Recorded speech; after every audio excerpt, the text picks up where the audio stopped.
Hi అండి. Welcome back to Dalipatti YouTube channel. So ఈరోజు మనం ఇంటర్ఫరెన్స్ టాపిక్ గురించి డిస్కస్ చేసుకుందాము. ఫస్ట్ ఆఫ్ ఆల్ ఇంటర్ఫరెన్స్ టాపిక్లో మనం ఇంటర్ఫరెన్స్ డెఫినేషన్ ఎట్లా ఉండిద్ది అనేది ఒకసారి డిస్కస్ చేసుకుందాం. So the phenomenon where two or more waves superimpose resulting in a new wave pattern that can be either greater, lower or same amplitude compared to individual waves. అంటే ఏంటంటే two or more waves కనుక ఇక్కడ super impose అయితే మనకు వచ్చేది ఏంటంటే new wave pattern అనేది ఇక్కడ ఎగ్జిబిట్ అవుతుంది. ఆ వచ్చిన న్యూ వేవ్ అనేది ఇదర్ గ్రేటర్ అవ్వచ్చు ఆర్ లోయర్ అవ్వచ్చు లేదా సేమ్ యాంప్లిట్యూడ్ ఉండొచ్చు. సేమ్ యాంప్లిట్యూడ్ ఉన్నప్పుడు అది ఎట్లా ఉండేది కంపేర్ చేస్తే కనుక ఇండివిజువల్ వేవ్స్ అంటే కంపేర్ టు ఇండివిజువల్స్ వేవ్స్ని కంపేర్ చేస్తే కనుక అట్లా ఉండిద్దంట. సో ఇప్పుడు ఆ ప్యాటర్న్ ఎట్లా ఉండిద్ది అనేది ఒకసారి చూద్దాము. Interference pattern. So interference pattern అనేది ఇట్లా ఉండిద్ది. సో దీని యొక్క డయాగ్రామ్ చూసినట్లయితే ఇది మనకి సోర్స్ అనమాట.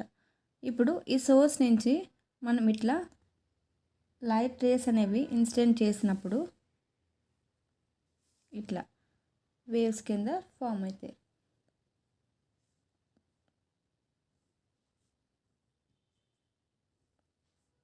ఇట్లా స్లిట్స్ నుంచి ఈ డబుల్ స్లిట్ నుంచి వచ్చి ఇట్లా వేవ్స్ కింద ఫామ్ అవుతాయి అన్నమాట. సో ఇక్కడ ఏంటంటే ఇది సోర్స్, ఇది డబుల్ స్లిట్, ఇది స్క్రీన్. ఇదేంటంటే pattern of light and dark fringes observed on the screen. అంటే అదొక ప్యాటర్న్ అనమాట. సో ఈ స్క్రీన్ నుంచి వచ్చేది ఏదైతే లైట్ రేస్ ఉన్నాయో ఇదేం చేస్తుందంట ప్యాటర్న్ అబ్జర్వ్ చేసుకునేది అనమాట. స్క్రీన్ నుంచి వచ్చేది అంటే అప్పుడే ఇది మనకు చూపిస్తుంది లైట్ ఫ్రింజెస్ వస్తున్నాయా లేదంటే డార్క్ ఫ్రింజెస్ వస్తున్నాయా అని చెప్పి. సో దీనికి మనం ఈ ఇంటర్ఫరెన్స్లో ఒక ఎగ్జాంపుల్ తీసుకుందాం. ఫర్ ఎగ్జాంపుల్ ఒక టూ రాక్స్. ఇక్కడ ఎగ్జాంపుల్ మనం టూ రాక్స్ తీసుకుందాం. ఫర్ ఎగ్జాంపుల్ ఏం చేద్దాము, if we drop two racks in a water, అంటే ఒక బీకర్లో మనం వాటర్ తీసుకున్నాం, దాంట్లో ఏం చేసాము టూ రాక్స్ అనేవి లేదంటే టూ రాడ్స్ లేదంటే టూ స్టోన్స్ డ్రాప్ చేసాం వాటర్లోకి. So then the waves produced by each can meet. Waves ఏమవుతాయంట ఇట్లా ఈచ్ కెన్ మీట్ అయినప్పుడు వేవ్స్ అనేవి ప్రొడ్యూస్ అవుతాయి. సో మనకేం చేస్తాయి అప్పుడు ఇంటర్ఫరెన్స్ ప్యాటర్న్ని ప్రొడ్యూస్ చేస్తుంది. So then next overlapping of waves can form and interference pattern. అక్కడ ఏమవుతుందంట వేవ్స్ అనేవి ఓవర్లాపింగ్ అవుతుంది అనమాట. సో అట్లా ఓవర్లాపింగ్ అయితే ఏమవుతుంది ఇంటర్ఫరెన్స్ అని ప్రూవ్ చేస్తుంది అనమాట. సో నెక్స్ట్ ఇక్కడ మనం చూడండి,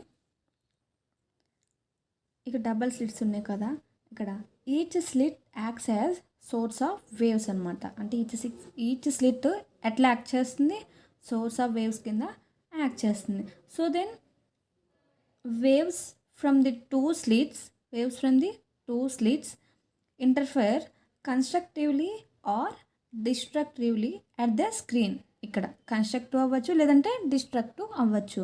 సో అవేంటనేది మనం తర్వాత డిస్కస్ చేసుకుందాము.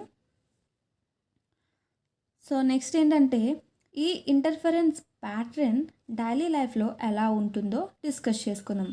సో మనకి ఎవ్రీడే లైఫ్లో ఎలా అంటే the light interference manifests as vibrant colours in thin films అంటే మీకు ఆల్రెడీ తెలుసు soap bubbles, oil slicks and rainbow అవన్నీ కూడా థిన్ ఫిలిమ్స్ మీదే కదా ఇంటర్ఫరెన్స్ ప్యాటర్న్ అనేది ఎగ్జిబిట్ అవుతుంది.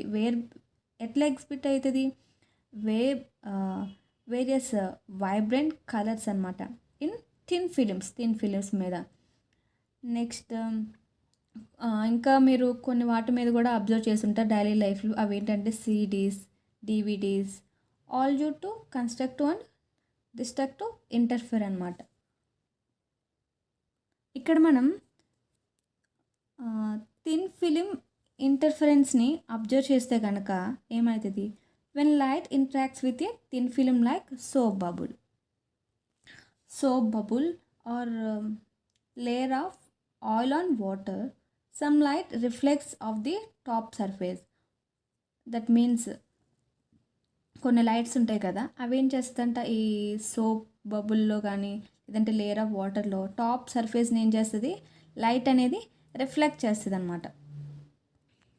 ఫర్ ఎగ్జాంపుల్ ఇదే ఒక సోప్ బబుల్ అనుకోండి, దీని యొక్క టాప్ సర్ఫేస్ మీద ఏం చేస్తుంది, లైట్ అనేది సన్ రేస్ ఇట్లా ఉంది, ఇది సన్, దీని నుంచి వచ్చి ఇట్లా రేస్ వస్తాయి కదా, ఏం చేస్తుంది, ఇది రిఫ్లెక్ట్ చేస్తుంది అనమాట. ఇక్కడ అప్పర్ సర్ఫేస్ లోయర్ సర్ఫేస్ అంటే ఇక్కడ టాప్ సర్ఫేస్ మీద రిఫ్లెక్ట్ చేస్తుంది. అండ్ అలానే some light rays pass through and reflects off bottom surface also అనమాట. బాటమ్ సర్ఫేస్ని కూడా రిఫ్లెక్ట్ చేస్తుంది. Next butterfly. So next example ఏంటంటే బటర్ఫ్లై వింగ్స్, ఇవి వింగ్స్ కదా. So butterfly wings display iridescent colour due to interference pattern in their scale. సో ఏం చేస్తుంది, సో అది కూడా న్యాచురల్ వల్లనే కదా. బటర్ఫ్లై వింగ్స్కి చూడండి డిఫరెంట్ ఇరిడిసెంట్ కలర్స్ అనేవి వస్తాయి అన్నమాట. సో అది కూడా interference due to interference pattern వల్ల. సో ఇది ఎయిర్ థిన్ ఫిలిం గురించి చెప్తున్నాం కాబట్టి ఎయిర్ ఫిలిం. సో ఇక్కడ మనం ఏం చేసాము, సర్ఫేస్ ఏ, సర్ఫేస్ బి. సో ఇక్కడ ఏంటి, ఇన్సిడెంట్ రే అంటే లైట్ని ఇక్కడ ఇన్సిడెంట్ చేసాము, ఇట్లా ఇన్సిడెంట్ అయింది సర్ఫేస్ బికి, తర్వాత ఏమైంది మళ్ళీ అట్లా ఎమిట్ అయిపోయింది అనమాట సర్ఫేస్ 2 నుంచి. మళ్ళీ ఒకటి ఎయిర్ నుంచి ఎమిట్ అయితే ఇంకొకటి ఫిలిం నుంచి త్రూ అవుట్ అయిపోయింది. నెక్స్ట్ వచ్చేసి ఇంటర్ఫరెన్స్లో 2 టైప్స్ కదా, constructive interference, next destructive interference. So first of all constructive interference చూద్దాము. సో దాని యొక్క డెఫినేషన్ చూద్దాము. It occurs when 2 waves combine in such a way that their peaks and troughs align, resulting in a large amplitude wave. ఇది ఎట్లా produce అవుతుంది, 2 waves combine అయినప్పుడు ఏమవుతాయి, large peaks కింద, లేదంటే పీక్స్ అండ్ ట్రవ్స్ అంటే ఇదేంటి, ఇది అప్పర్ పీక్, ఇది లోయర్ పీక్, దాన్ని ఇట్లా అంటారు క్రెస్ట్ ట్రవ్స్ అంటాం కదా. ట్రాన్స్వర్స్ వేవ్లో చూస్తాము, ఎలక్ట్రోమాగ్నెటిక్ వేవ్లో కూడా చూస్తాము. ఎలైన్ అవుతాయి. అప్పుడు ఏం ప్రొడ్యూస్ అవుతుందంట, లార్జ్ యాంప్లిట్యూడ్ వేవ్ కింద ప్రొడ్యూస్ అవుతుంది మనకి కన్స్ట్రక్టివ్ ఇంటర్ఫరెన్స్.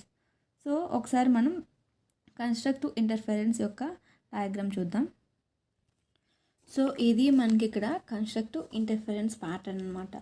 ఇక్కడ ఏంటి, 2 or more వేవ్స్, ఇక్కడ ఎన్ని వేవ్స్, 2 వేవ్స్ తీసుకున్నాం. సో కంబైన్ అయ్యి ఎట్లా ప్రొడ్యూస్ అయ్యి, ఇది పీక్స్ అంటాము, లేదంటే క్రెట్స్ అంటాము, ఇదేమో ట్రవ్స్ అంటాము, అలైన్ అయ్యాయి, రిజల్టింగ్ లార్జ్ యాంప్లిట్యూడ్ వేవ్, పెద్ద యాంప్లిట్యూడ్ వేవ్ కింద మనకి ఇక్కడ ఎగ్జిబిట్ అవుతుంది అనమాట. సో ఇక్కడ పీక్స్ అంటే highest point, means upward displacement. Next ఇక్కడ ట్రవ్స్ అంటే ఏంటి, lowest point, means downward displacement. So then crests అలాగే troughs are features of transverse wave అనమాట. ట్రాన్స్వర్స్ వేవ్లో ఇవి ఫీచర్స్. సో ఈ కన్స్ట్రక్టివ్ ఇంటర్ఫరెన్స్ మనం అంటే ఇక్కడ ట్రవ్స్ అండ్ క్రెట్స్ అనేవి ఫామ్ అయ్యాయి కదా, అంటే పీక్స్ లేదా హైయెస్ట్ పాయింట్, లోయెస్ట్ పాయింట్ అనేది మనకి ఇక్కడ ఎగ్జిబిట్ అయింది కదా. సో ఇవి ఎట్లా మనం అంటే మన డైలీ లైఫ్లో చూస్తామంటే, కన్స్ట్రక్టివ్ ఇంటర్ఫరెన్స్ ఎట్లా అబ్జర్వ్ చేస్తామంటే డైలీ లైఫ్లో, it can be seen in formation of standing waves on guitar string. ఇప్పుడు మనం గిటార్ స్ట్రింగ్ ఇట్లానే కదా ఉండిద్ది, ఇట్లా 3, 4, 2 or more స్ట్రింగ్స్ అనేవి ఇట్లా ఉంటాయి. సో మనం ఎప్పుడైతే గిటార్ని ప్లే చేస్తామో అవి ఎట్లా వస్తాయి, దాని యొక్క స్ట్రింగ్స్ ఇట్లా వేవ్ కింద ఫామ్ అవుతాయి కదా. సో అదేంటంటే కన్స్ట్రక్టివ్ ఇంటర్ఫరెన్స్ అనమాట. నెక్స్ట్ వచ్చేసి డిస్ట్రక్టివ్ ఇంటర్ఫరెన్స్. సో దాని యొక్క డెఫినేషన్ చూద్దాం. It occurs when 2 waves combine in such a way that the peaks one wave aligns with trough of another, resulting in a smaller amplitude wave. So అందులో ఏం చెప్పుకున్నాం, constructive ఇంటర్ఫరెన్స్లో 2 waves combine in such a way that their peaks and troughs align, resulting in large amplitude wave. అంటే 2 or more waves అనేవి లేదంటే 2 waves combine అయినప్పుడు ఏమవుతాయి, అవి peaks troughs కింద అలైన్ అవుతాయి, అలైన్ అయ్యి లార్జ్ యాంప్లిట్యూడ్ వేవ్ని ప్రొడ్యూస్ చేస్తుంది. ఇక్కడ 2 waves అనేవి కంబైన్ అయ్యి ఏమవుతుంది, ఒక పీక్ అంటే ఒక పీక్ నుంచి వచ్చే వన్ వేవ్ దేంతో అలైన్ అవుతుంది, ట్రఫ్ ఉంది కదా అక్కడ నుంచి వచ్చే వేవ్తో అలైన్ అయ్యి ఏమవుతుంది, స్మాలర్ యాంప్లిట్యూడ్ కింద మనకి ఇక్కడ ప్రొడ్యూస్ అవుతుంది. సో ఒకసారి డయాగ్రామ్ చూద్దాం. సో ఇట్లా అనమాట. ఇదేంటిది, ఇది ఒక పీక్, ఇది ట్రఫ్ అంటే ఇది హైయెస్ట్ యాంప్లిట్యూడ్ లేదంటే హైయెస్ట్ పీక్ అందాము, ఇదేమో లోయెస్ట్ పీక్ అందాము. సో ఇవేమయ్యాయి, ఒక పీక్ ఒక ట్రఫ్తో అలైన్ అయ్యి మనకి ఇక్కడ స్మాలర్ యాంప్లిట్యూడ్ని క్రియేట్ చేసిందనమాట. So that means destructive interference అనమాట.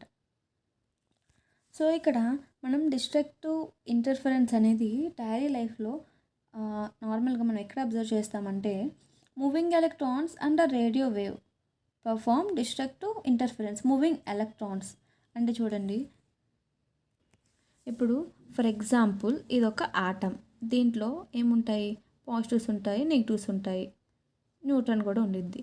సో ఇక్కడేంటి, మూవింగ్ ఎలక్ట్రాన్స్ మూవ్ అవుతున్నప్పుడు మనకి ఇట్లా మూవ్ అవుతున్నప్పుడు ఇట్లా ఇంటర్ఫరెన్స్ ప్యాటర్న్ క్రియేట్ అవుతుంది కదా. నెక్స్ట్ రేడియో వేవ్ కూడా. సో అట్లా క్రియేట్ అయినప్పుడు ఏమవుతుంది అంటే డిస్ట్రక్టివ్ ఇంటర్ఫరెన్స్ ఫామ్ అవుతుంది. Next also gravitational waves are specimen of destructive interference. Gravitational waves అంటే that means two stars orbit each other. అంటే టూ స్టార్స్ ఇగో ఫర్ ఎగ్జాంపుల్, లేదంటే ఇట్లా